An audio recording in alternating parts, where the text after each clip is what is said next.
awoke to the smell of incense and a blurred figure over me. As time passed, the dark shadow came into focus. It was a man. He looked like me.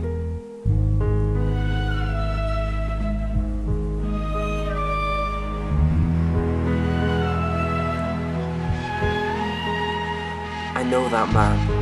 I've been that man.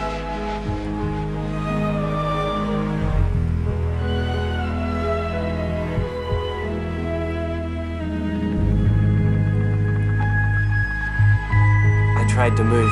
My body was constricted, my movement restricted. He hadn't spoken yet. I thought maybe he doesn't know I'm awake.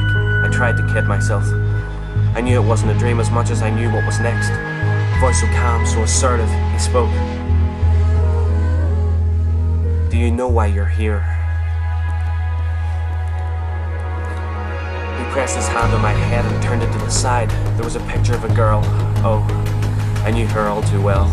Her blonde hair, her green eyes. Ah, the beauty. Some would say, too beautiful.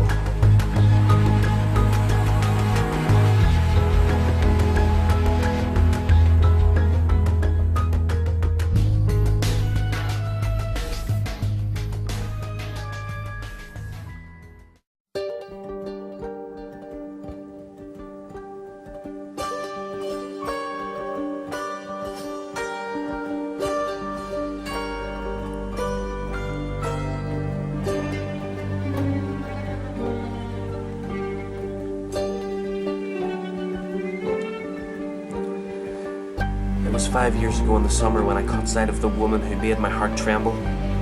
She was special. I knew I must have her. But it was not love. It was no sexual desire. It was much deeper. Much more complex than any normal emotion. I just had to have her.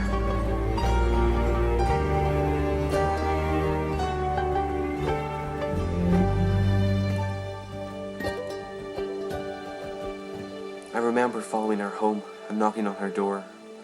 It was convenient. She lived alone in a lonely house by the shore.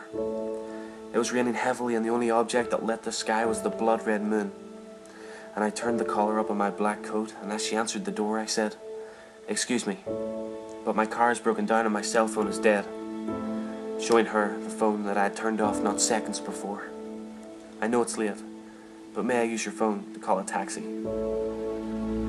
She was so caring, so beautiful. She was yet to experience anything evil. She invited me in. "The phone is this way." She led me down a narrow hallway, filled with family photos on the walls. I did not ask about them, for I did not care. I was focused on only one thing, the blonde hair that bounced off her shoulders. I put my arm around her, and within moments she was sleeping. It was almost in slow motion. As she fell, my arm still around her, I helped her to the floor and dragged her into the living room. I placed her on an old, worn rocking chair that used to sit in the corner of the room. It was now positioned in the center. Then I sat on the sofa and watched her sleep for what seemed like an eternity.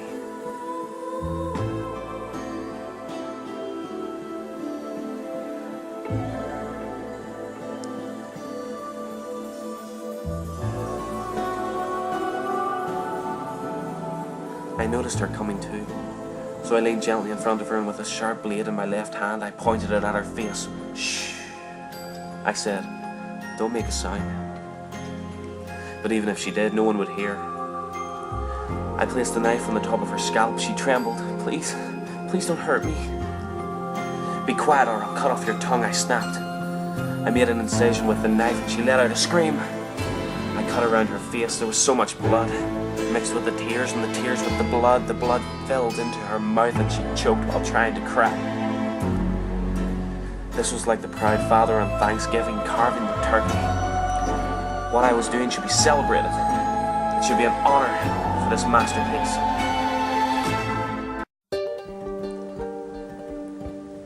Now people won't judge you on your looks.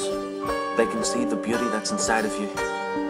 There was a pool of blood on the carpet, still, so much blood. I was covered in it. I only noticed that the crying had stopped, and I looked at my creation one last time.